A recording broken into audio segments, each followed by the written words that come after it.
Bueno.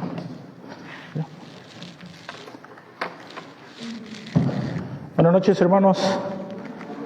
Sean todos bienvenidos. Dios les bendiga.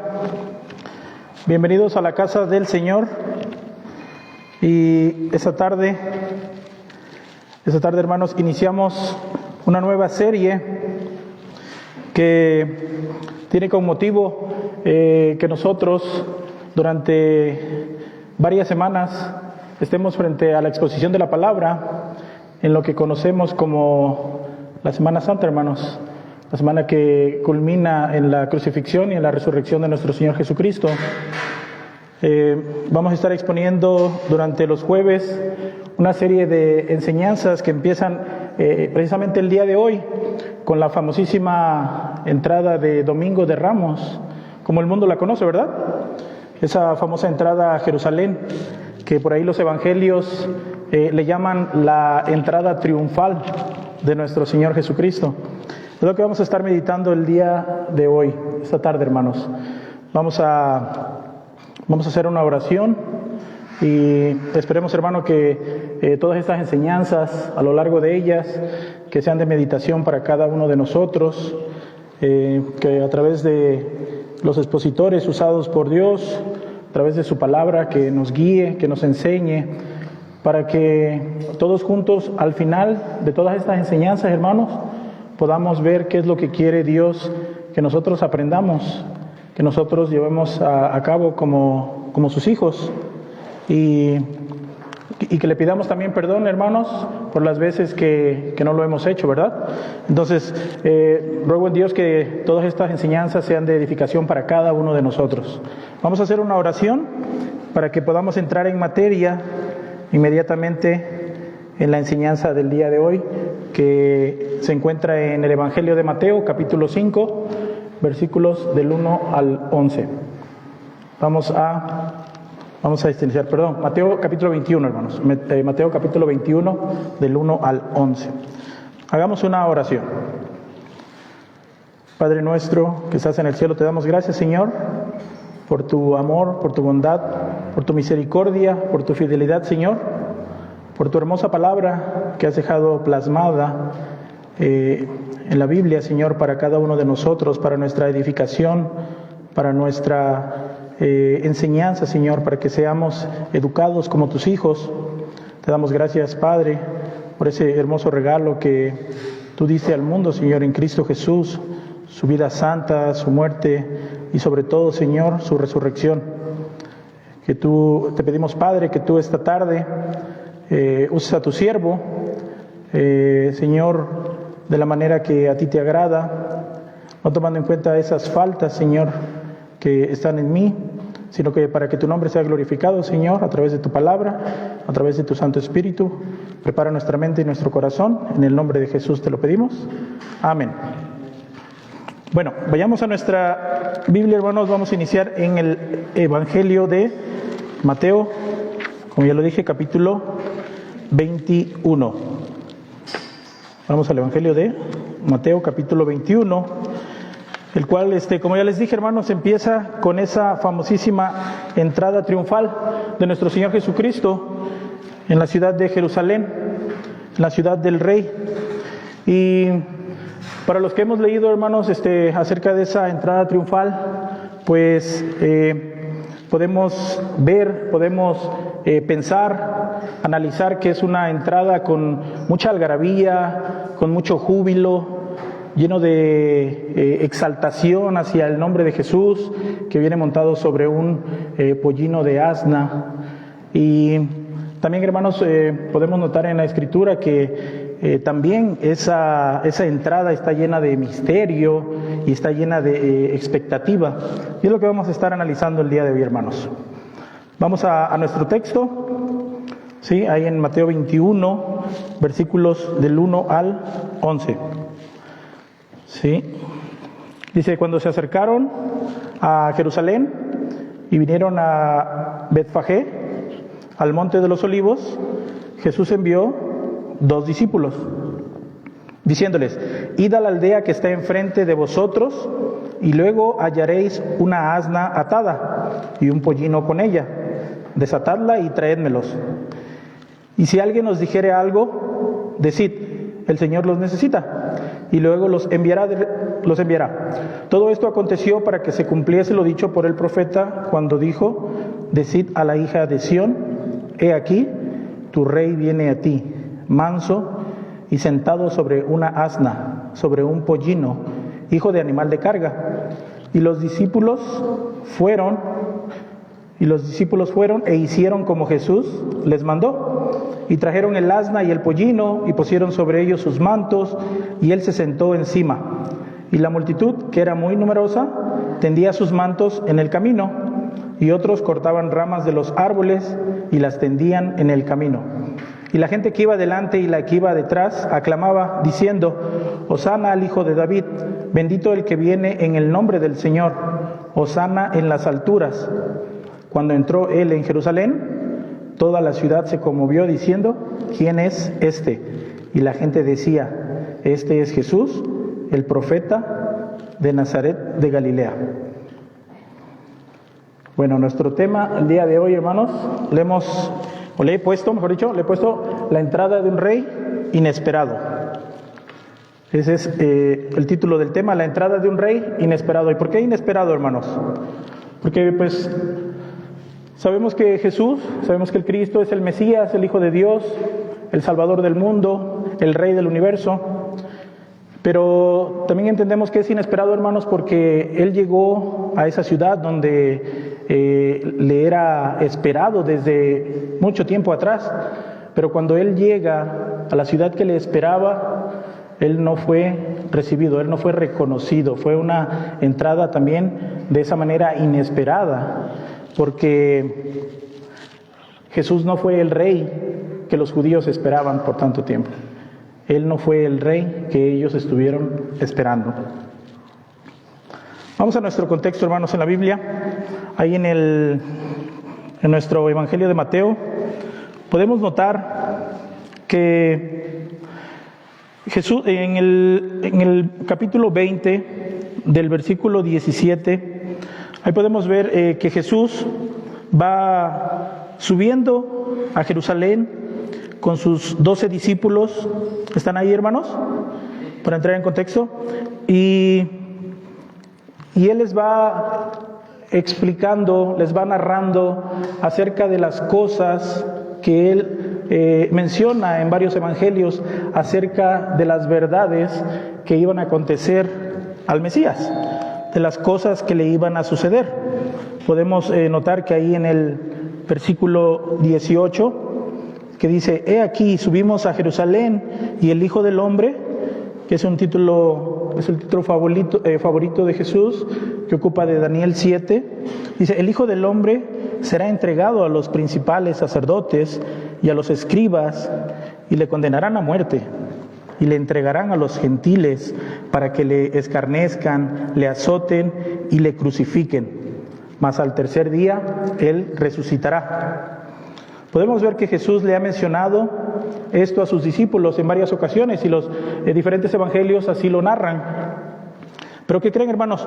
Los discípulos no toman mucho en cuenta lo que Jesús les explica acerca de lo que le va a suceder en Jerusalén, sino que pues lo toman no tan muy a la ligera, pero como que no le dan la importancia necesaria de lo que este evento llegaría a ser, hermanos.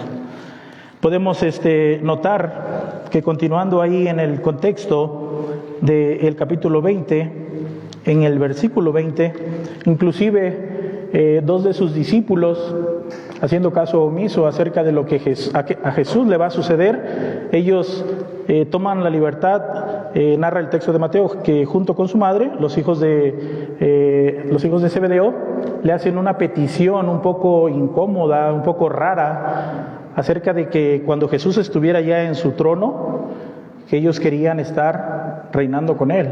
Entonces, una petición un poquito, tal vez, descabellada. Pero lo que pasa es que ellos tienen una expectativa un poquito distorsionada acerca de lo que el reino de Cristo llegaría a ser, o de la forma en que se iba a poder llevar a cabo.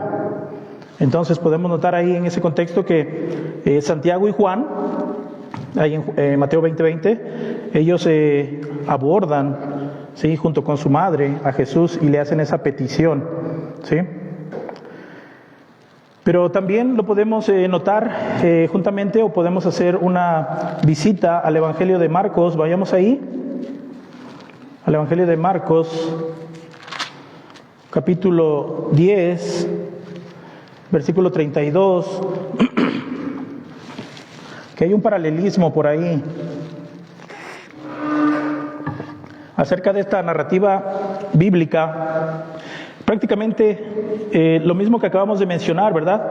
En las palabras del evangelista Marcos, sabemos que él fue ayudado de cierta manera por el apóstol Pedro para escribir este evangelio, pero en el capítulo 10, versículo 32, prácticamente narran lo mismo con un poquito de diferencia. Fíjense, iban por el camino subiendo a Jerusalén y Jesús iba adelante y ellos se asombraron, ¿sí? Y le seguían con miedo. Eso no narra Mateo, que ellos se asombraron y le seguían con miedo, ¿sí? Entonces, volviendo a tomar a los 12 aparte, sí, Jesús les comenzó a decir las cosas que le iban a acontecer nuevamente. He aquí subimos a Jerusalén y el Hijo del Hombre, ¿sí?, aquel que ustedes leyeron en Daniel 7, ese Hijo de Hombre será entregado a los principales sacerdotes, a los escribas, y le condenarán a muerte. Prácticamente les está mencionando, ¿verdad?, las cosas que le iban a suceder. E inmediatamente después, en el versículo 35, vemos la misma petición del Evangelio de Mateo en el Evangelio de Marcos. La misma petición de Santiago y Juan, esta vez sin mencionar a la mamá de ellos. Bueno, entonces, los discípulos, había también una multitud con ellos caminando cuando iban subiendo a Jerusalén.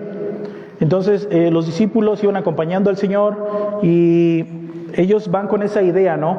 Jesús ya va el reino de Dios va a ser establecido, ¿sí?, en Jerusalén. Y entonces la idea, la expectativa que ellos tienen es de que el imperio romano va a ser derrocado.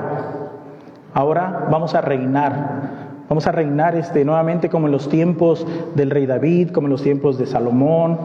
Esa es la expectativa que tienen los discípulos, y también la multitud, que aunado a la expectativa que los discípulos tienen, podemos ver ahí en Marcos, si queremos, hermano, en Marcos 10:46, cuando también se le unen a esta comitiva que iba acompañando a Jerusalén, a Jesús, que iban acompañando a Jesús a Jerusalén. También se le agregan un par de ciegos por ahí que le empiezan a gritar a Jesús de esta manera. Lo podemos ver en el capítulo 10:47, que dice: y oyendo que era Jesús Nazareno, hablando de los ciegos, o de Bartimeo el ciego, dice: oyendo que era Jesús Nazareno, comenzó a dar voces y a decir: Jesús, Hijo de David, ten misericordia de mí. Y muchos le reprendían para que callase, pero él clamaba mucho más: Hijo de David, ten misericordia de mí. Entonces podemos ver que esta palabra, Hijo de David, está haciendo referencia precisamente a Daniel 7, a ese rey que llegaría a gobernar, que llegaría a subyugar al pueblo que en ese momento tenía al pueblo de Jerusalén bajo un yugo, ¿verdad? Les daría libertad, les daría la paz, le daría precisamente eso, esa paz, esa libertad que ellos añoraban durante mucho tiempo. Ese era el tipo de reinado, ese era el tipo de expectativa que los judíos esperaban, ¿sí? Ese era el tipo de reinado que ellos esperaban. Y ese nombre que ellos le gritan, Hosana al Hijo de David, que significa sálvanos, ven, sálvanos, Hijo de David.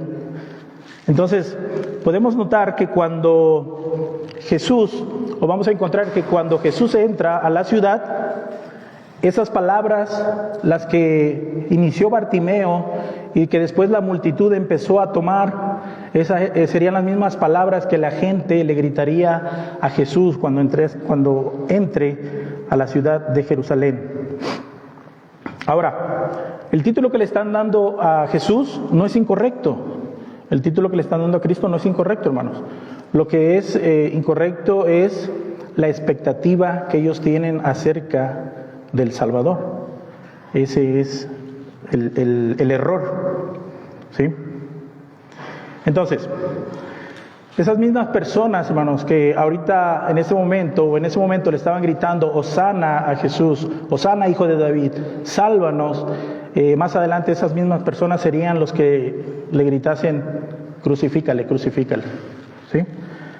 Bueno, en esta entrada, hermanos, así a grandes rasgos, vamos a ver algunos puntos, ¿sí? Muy importantes, ¿sí? Como punto número 1, hermanos, la entrada de Jesús a Jerusalén es una entrada con cumplimiento profético, ¿sí? La entrada de Jesús a Jerusalén es una entrada con cumplimiento profético. Y vamos a regresar al Evangelio de Mateo, ¿va? Vamos a Mateo nuevamente. Mateo 21. Ese va a ser nuestro texto base, Mateo, el Evangelio de Mateo.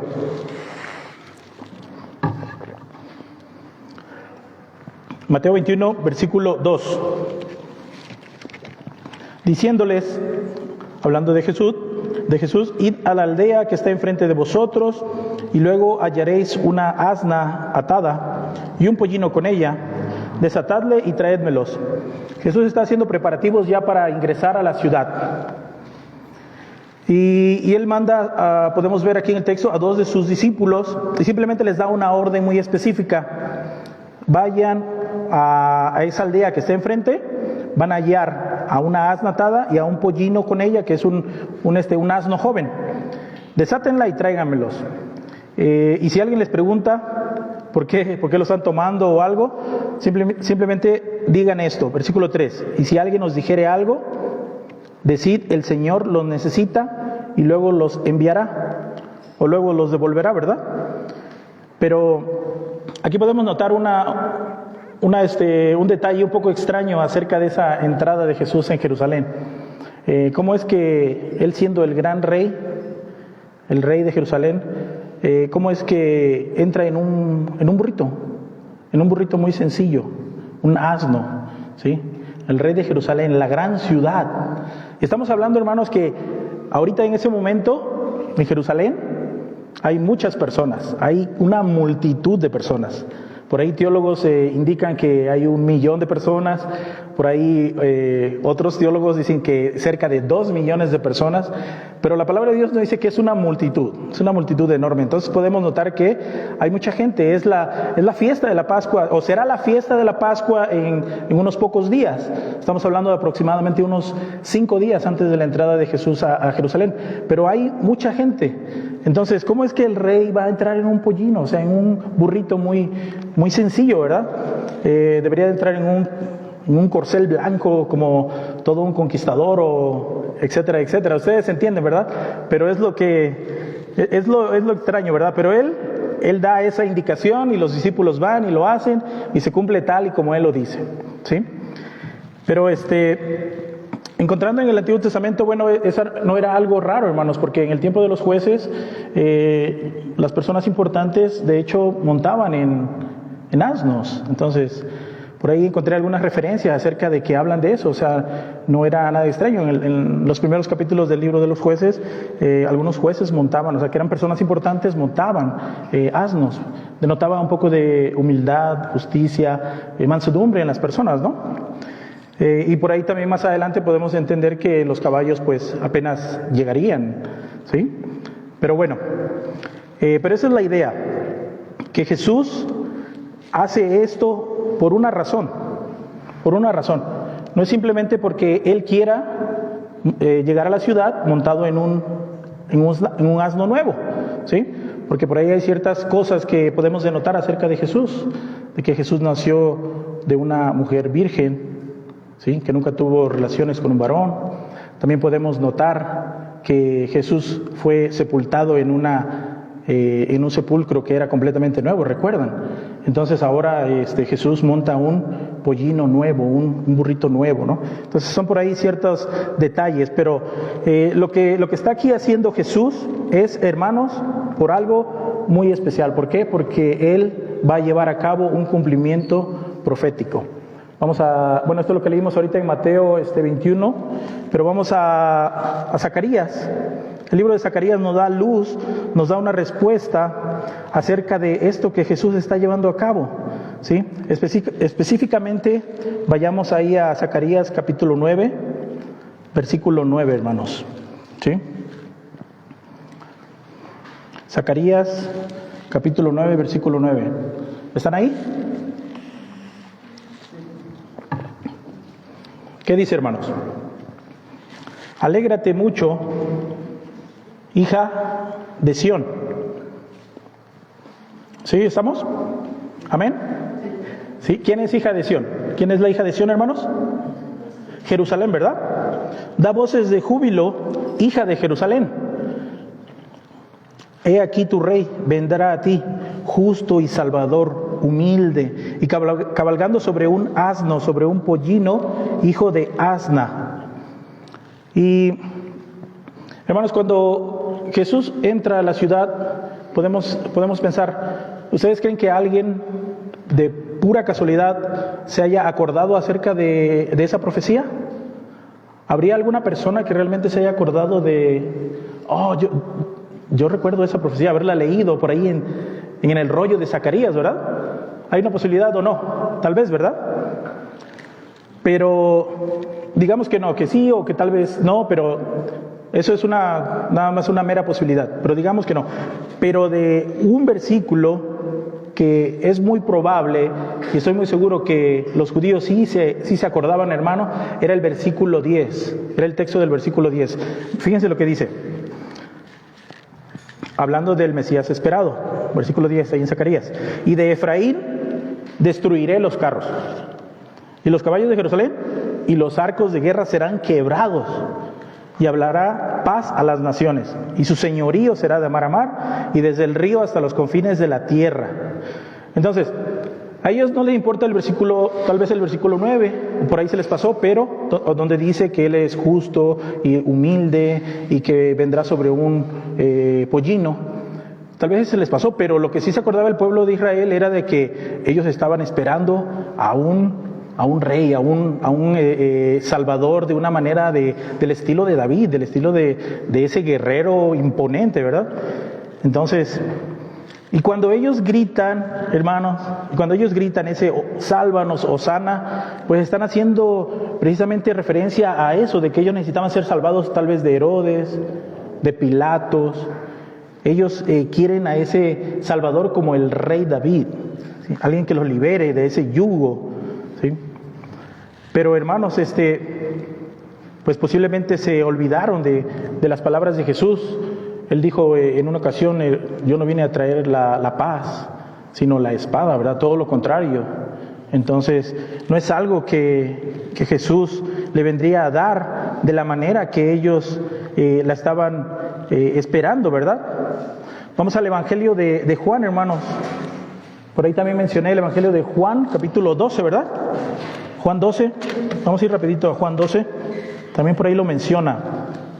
Cabe mencionar que los 4 evangelios hablan acerca de la entrada de Jesús a Jerusalén, hermanos, y es bastante información la que tenemos que ver por ahí. Juan 12, 12.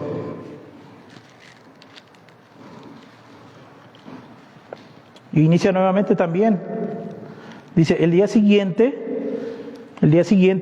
después de que sale, ese día siguiente, hermanos, es después de que sale de Jericó, después de que sale de la ciudad de Jericó, después de haber hecho el milagro al ciego Bartimeo, ¿sí? Dice, grandes multitudes que habían venido a la fiesta, ¿sí? ¿Ya saben de qué fiesta estamos hablando? La fiesta de Jerusalén, ¿verdad? Al oír que Jesús venía a Jerusalén, tomaron ramas de palmera y salieron a recibirle y clamaban, Hosana, bendito el que viene en el nombre del Señor, el Rey de Israel. Y halló Jesús un asnillo y montó sobre él, como está escrito, no temas, hija de Sión, he aquí tu rey viene montado sobre un pollino de asna. Y miren lo que estábamos mencionando hace ratito, hermanos, lo que Juan menciona, el evangelista, de que los discípulos no le dieron la importancia necesaria a lo que Jesús le había dicho, ¿sí? Dice, estas cosas no las entendieron sus discípulos al principio, ¿sí? Pero cuando Jesús fue glorificado, entonces se acordaron de que estas cosas estaban escritas acerca de Él y de que se las habían hecho. Entonces, hasta que las cosas pasan, hasta que las cosas suceden, es que los discípulos ya se dan cuenta acerca de las cosas que les sucederían, ¿sí? Pero ellos tenían una perspectiva, una idea errónea acerca de lo que sería el Mesías, de lo que significaba para Jesús esa entrada en la ciudad de Jerusalén. ¿Sí? No era como ellos esperaban. La entrada a Jesús de Jerusalén también menciona otro punto, hermanos, que era un rey aclamado por un pueblo necesitado de salvación. ¿Sí? Y hermanos, en ese momento Jerusalén necesitaba de un Salvador. ¿Sí? ¿Cuál es la idea? ¿Cuál era la cosmovisión que el judío tenía acerca de ser salvo? O inclusive hasta el día de hoy, ¿qué significa para el judío ser salvo? O también, hermanos, podemos preguntarnos, ¿el mundo necesita ser salvo también en este momento? ¿Nosotros necesitamos ser salvos? ¿Cuál es la expectativa? ¿Cuál es la idea del ser humano acerca de ser salvo? Porque hay muchas ideas, ¿verdad? Podemos ser salvos tal vez de la pobreza, ¿sí? Queremos ser salvados de la pobreza o de la opresión. En ese tiempo, ellos necesitaban ser salvos de Herodes, de Poncio Pilato. Entonces, cuando ellos gritan, Hosana, sálvanos, hijo de David, la idea que ellos tienen no es la misma idea, no es la misma perspectiva o la expectativa de la cual tal vez nosotros hemos estado meditando en el tema de soteriología. ¿Recuerdan? Que trata acerca de la salvación. ¿Sí? La idea que ellos tenían acerca de la salvación estaba un poco distorsionada, ¿verdad? No es precisamente, ellos no querían tener una relación con Dios. Ellos simplemente querían ser salvos del yugo romano. Esa era la expectativa del judío en ese momento. ¿Cuál es nuestra expectativa el día de hoy de ser salvos, hermanos?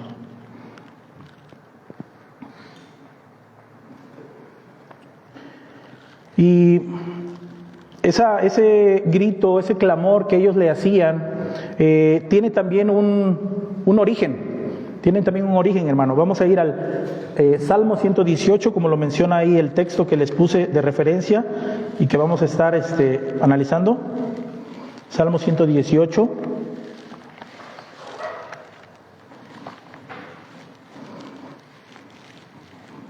¿Ya están ahí, hermanos? Vamos a ir al versículo 21. Salmo 118, 21.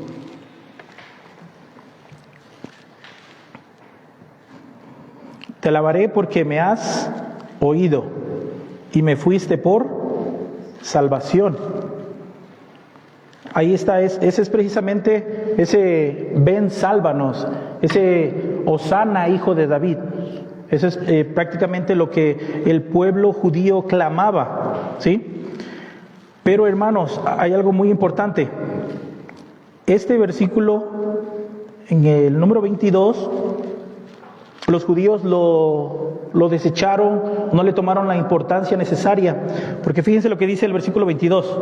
La piedra que desecharon los edificadores ha venido a ser cabeza del ángulo. Ese versículo lo ignoraron por completo, porque ellos solamente tenían la idea de todo lo que Dios le podía dar, brindar y liberar, ¿sí? Sigamos leyendo. Versículo 23 del Salmo 118. De parte del Señor es esto, y es cosa maravillosa a nuestros ojos. Este es el día que hizo el Señor. Nos gozaremos y alegraremos en él. Oh Señor, sálvanos. Ahí está el Hosana. Es lo que significa Hosana. Señor, ven, sálvanos. Esa palabra compuesta, Señor, sálvanos, es Hosana, Hosana. Dice, ahora te ruego, oh Señor, que nos hagas prosperar. Eso es lo que ellos esperaban, de que el pueblo de Israel nuevamente volviera a ser el centro del mundo, la capital del mundo, el pueblo más importante, como que dice la Acrópolis mundial, ¿sí? Que ellos fueran los más importantes del mundo, ¿verdad? La ciudad del Rey, la ciudad del Señor, ¿sí? Termina diciendo hermanos, dice en el versículo 26, vean las palabras: bendito el que viene en el nombre del Señor. Bendito el que viene en el nombre del Señor. Son las mismas palabras que el pueblo de Israel está aclamando a Jesús en su entrada, ¿verdad? ¿Sí? Es una entrada con cumplimiento profético. Punto número 2, hermanos. Una entrada con una expectativa equivocada. Una entrada con una expectativa equivocada. Y cuando hablamos de expectativa, hermanos, nosotros en Cristología ya estuvimos viendo esto. Aquí tomamos cursos. Y de hecho, hermanos, me tocó darlo. ¿Recuerdan cuando hablamos de la Cristología? De la expectativa mesiánica. ¿De qué hablamos? La expectativa mesiánica era la cosmovisión, o sigue siendo, la cosmovisión judía, la idea judía que tenían acerca del Mesías. A lo largo del tiempo, sí, a lo largo de las profecías, ellos, en la espera de ese Mesías, ellos se hicieron una idea, una expectativa, una cosmovisión de lo que sería el Salvador, de lo que sería el Mesías, el Redentor, el Salvador, que los vendría a liberar. ¿Sí? Ahora yo les pregunto, esa es la idea de los judíos. Ahora, ¿cuál es nuestra idea? ¿Cuál es nuestra expectativa del Salvador, hermanos? ¿Qué idea tenemos acerca de el Salvador? Porque allá afuera hay muchas iglesias que mencionan, ven por tu milagro, ven a Cristo, ven al Salvador y tu economía va a prosperar. Por lo regular siempre pasa lo contrario. Pero ellos mencionan ciertas favores de parte de Dios que te van a hacer mejor y te van a hacer sentir mejor, y si estás con Cristo lo vas a tener todo, ya no te va a hacer falta nada. Es el Mesías ideal y es precisamente lo que el pueblo judío esperaba, hermanos. ¿Sí? Aquí yo puse una serie de preguntas, hermanos. ¿Es tu Dios un Dios que te sirve a ti? La expectativa que tienes del Salvador, ¿es un Dios que te sirve a ti, hermanos?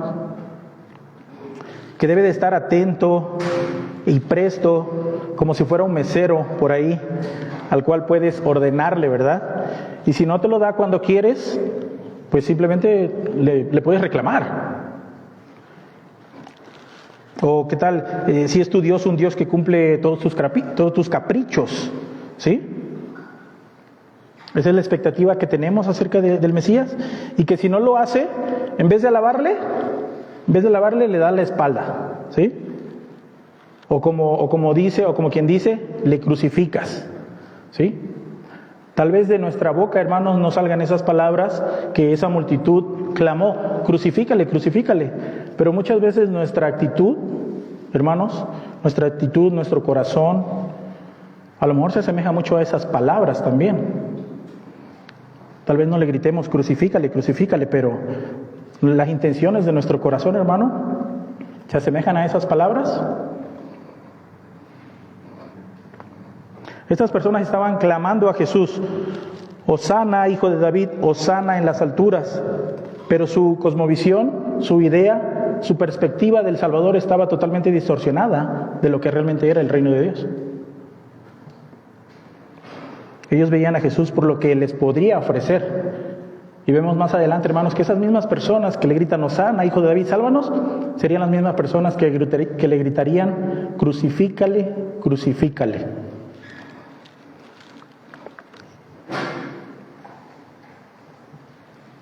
Esa es la respuesta, que ellos esperaban un reino como el del rey David. Por eso desecharon al Mesías, porque ellos esperaban a un rey, un reinado como el del rey David. ¿Y cómo era el reinado del rey David? Un hombre de batalla, que cuando él estuvo gobernando Jerusalén, a través de Dios, por la gracia de Dios, él ganaba todas sus batallas.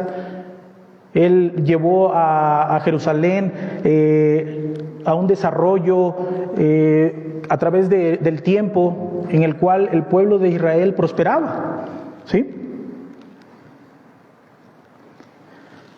Y lo que ellos vivieron ahí en esos tiempos, hermanos, del rey David, y después de que pasa el rey David y viene su hijo del linaje de David, el pueblo de Israel seguía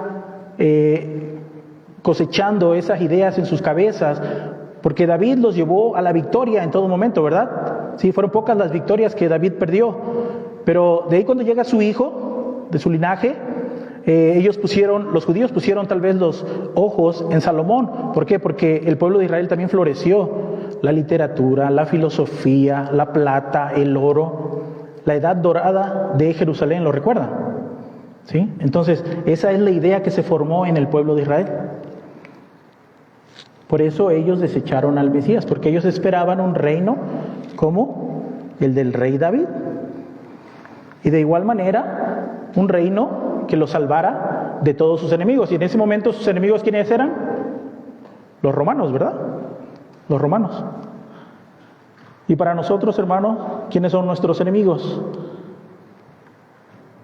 Tal vez la pobreza nuevamente, que seamos librados de todas nuestras enfermedades, ¿sí? Que siempre estemos prosperando.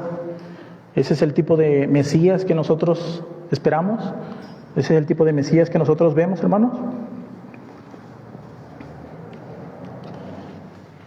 Es muy probable que los judíos vieran a Salomón como el Mesías, pero nosotros entendemos que él no fue, ¿sí? Él no fue, porque de igual manera él cometió muchos errores.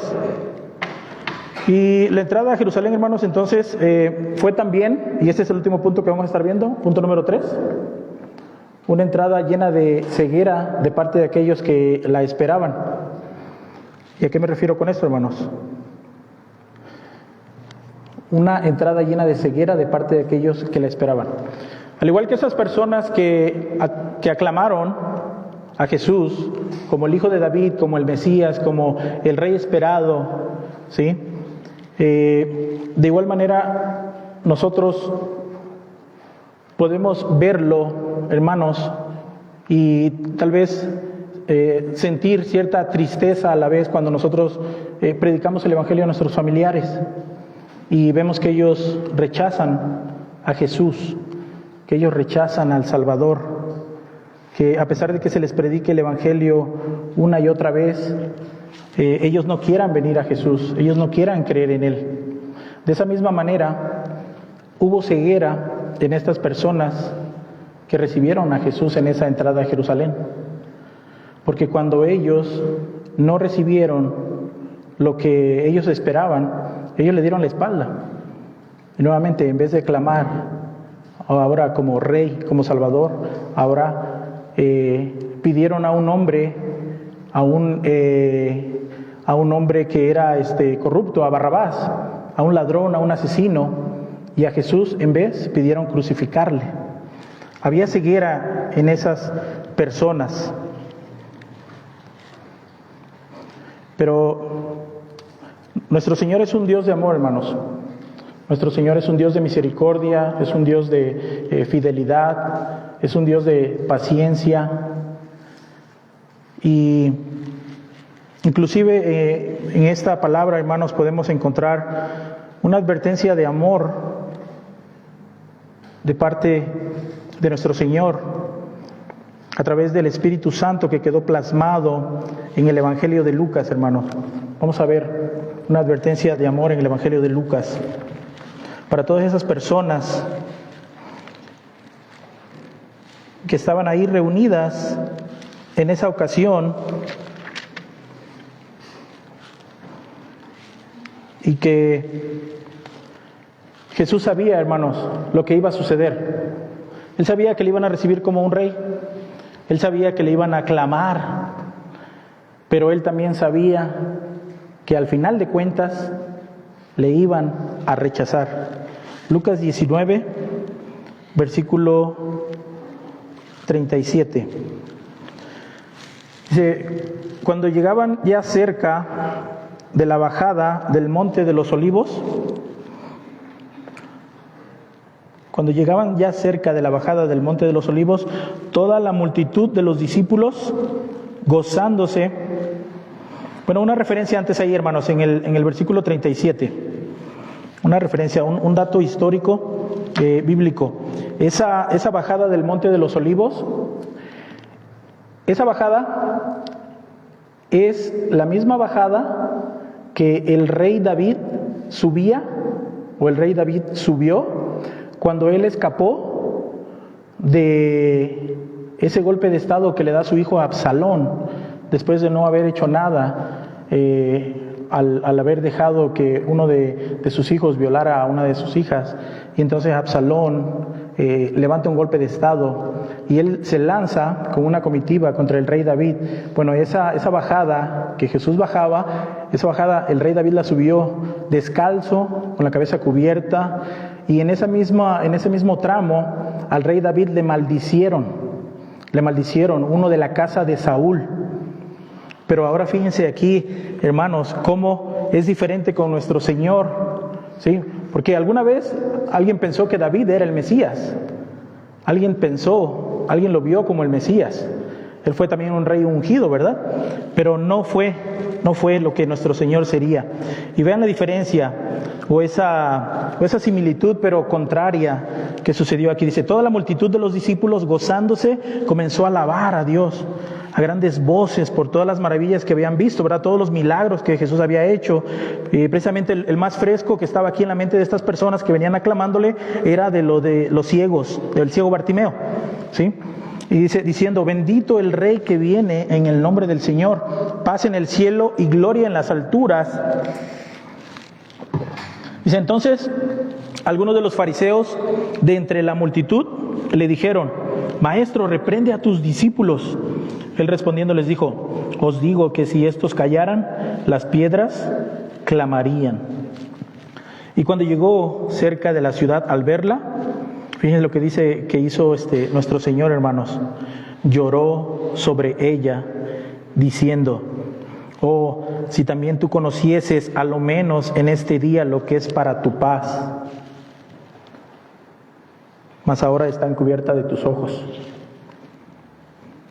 Porque vendrán días sobre ti, cuando tus enemigos te rodearán con vallado y te sitiarán, y por todas partes te estrecharán y te derribarán a tierra, y a tus hijos dentro de ti, y no dejarán en ti piedra sobre piedra, por cuanto no conociste el tiempo de tu visitación. El Señor sabía que lo iban a rechazar al final de cuentas, hermano. Pero Él entró a la ciudad porque Él tenía que cumplir esa profecía. Todo lo que el Padre le pidió, Él lo llevó a cabo hasta el momento culminante de la crucifixión. Él llevó a cabo toda justicia, toda profecía que está narrada en este libro, el cual Él vino a cumplir. Él la llevó a cabo, hermanos. Pero Él sabía, hermanos, que Él iba a ser rechazado, que al final de cuentas esas personas que lo proclamaban rey en ese momento, que lo honraban, lo veneraban, ¿sí? Le gritaban, ven, sálvanos. Al final de cuentas, Él ya sabía, hermanos, que ellos le rechazarían, porque no llenaría las expectativas que ellos tenían acerca de Él, acerca del reino de Dios. Y esa es la misma, hermanos, esa es la misma advertencia en amor que nuestro Señor nos hace para todos aquellos que han escuchado la palabra del Evangelio, para todos aquellos que han recibido la iluminación a través de la palabra de Dios. Esa es una advertencia también de amor para todos nosotros, hermanos. La entrada de Jesús a Jerusalén fue una entrada llena de ceguera espiritual, hermanos, de parte de aquellos que le esperaban. Eso lo podemos ver. Lo que vimos el domingo pasado en el libro de Hechos, cuando el diácono Esteban les gritaba a los judíos, recuerdan, duros de servicio, ustedes resisten siempre al Espíritu Santo como vuestros padres, ustedes también están resistiendo al Espíritu Santo siempre. Dios nos hace advertencias de amor, hermanos, para que podamos llegar a la fe, para que creamos en Él. No cuesta mucho creer, hermanos, ¿verdad? Gracia de Dios, a todos nos es predicado el Evangelio, ¿sí? No desistamos igual con nuestros familiares, hermanos. Nunca dejemos de orar por ellos. Pero la invitación es para todos, hermano, ¿sí? Para el que nos está escuchando o nos escuchará más tarde en las redes sociales, para los que estamos aquí, la invitación está abierta. El llamado está abierto. Dios nos llama. Dios nos ilumina a través de su palabra. Ese proceso de iluminación está llevándose a cabo, hermanos, en este momento. La invitación es esa: no nos resistamos, no te resistas a Cristo. Cristo no está enojado con el mundo, por todo lo contrario. Sí, dice su palabra que Él no vino a condenar el mundo. El mundo fue condenado desde Génesis, hermanos. El mundo cayó en condenación desde Génesis. Él no vino a condenar al mundo. Su palabra dice que Él vino a salvar al mundo. A todos los que creyeron en Él, a todos los que le recibieron, Dios les dio el privilegio de ser hechos hijos de Dios. Creamos en Jesús. Lucas 19:42, fíjense lo que dice: oh, si también tú conocieses a lo menos en este día lo que es para tu paz. Lo que es para tu paz. ¿Qué significa estar en paz? ¿Qué es lo que significa esta paz? Romanos la menciona como: justificados pues por la fe, tenemos paz para con Dios, por medio de nuestro Señor Jesucristo. Pero ahorita, en este momento, les dice Jesús: todo esto está encubierto de tus ojos. Era un plan divino, hermanos. Porque también lo menciona Jesús, que nadie puede venir a mí si no es a través del Padre, ¿verdad? Todo es por la gracia de Dios. Pero la invitación es para todos, hermano. Dios no se deleita en la muerte del impío, sino que Él quiere que cambie de conducta y viva. Y Jesús va a regresar. Jesús entró en la ciudad de Jerusalén en un pollino muy humilde, con mansedumbre, mostrando esa justicia, esa humildad. Pero vayamos al libro de Apocalipsis, hermano. Libro de Apocalipsis. No siempre va, su segunda venida no va a ser igual, hermanos. Apocalipsis 19. Apocalipsis 19, versículo 11.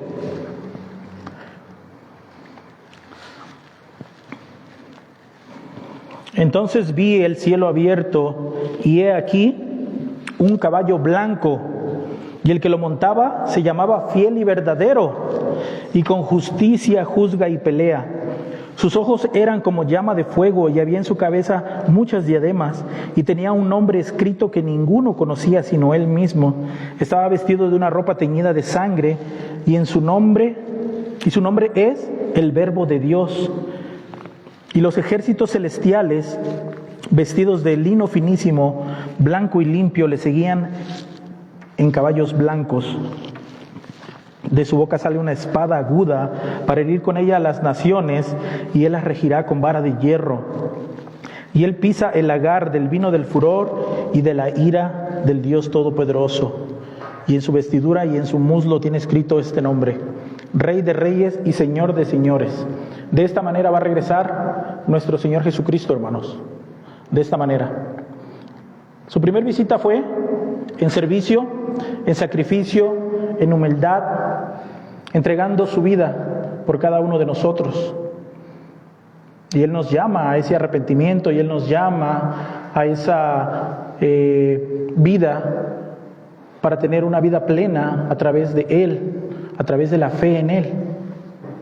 Ese es el llamado que todos tenemos. Pero cuando Él regrese, hermanos, no va a ser igual.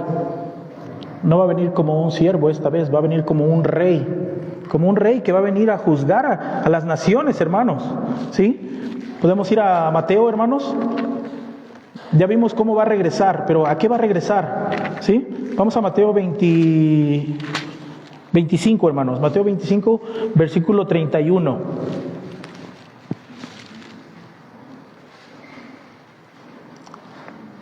Mateo 25, versículo 31, ¿están ahí? Cuando el Hijo del Hombre venga en su gloria y todos los santos ángeles con Él, entonces se sentará en su trono de gloria. Mateo 25, 31. Versículo 32, y serán reunidas delante de él todas las naciones, y apartará los unos de los otros, como aparta el pastor las ovejas de los cabritos, y pondrá las ovejas a su derecha y los cabritos a su izquierda. Entonces el rey dirá a los de su derecha: venid, benditos de mi Padre, heredad del reino preparado para vosotros desde la fundación del mundo. Versículo 41, entonces dirá también a los de la izquierda: apartaos de mí, malditos, al fuego eterno, preparado para el diablo y sus ángeles. Versículo 46, e irán estos al castigo eterno y los justos a la vida eterna.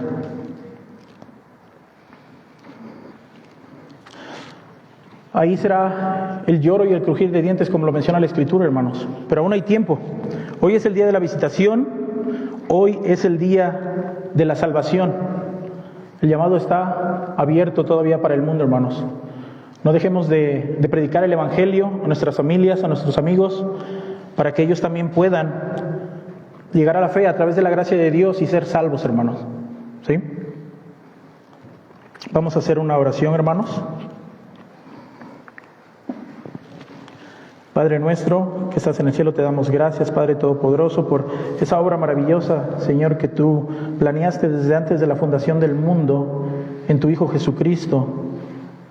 Por esa obra maravillosa, Señor, que para el mundo es locura, pero para el que cree es poder de salvación. Te damos gracias, Señor, por haber planeado todo a la perfección y haberlo llevado a cabo en la persona de tu Hijo Jesucristo, Señor, haberlo enviado al mundo para nuestra redención, para nuestra restauración. Perdona nuestras faltas, Padre. Alabamos tu nombre, alabamos el nombre de tu Hijo Jesucristo, y en su nombre agradecemos.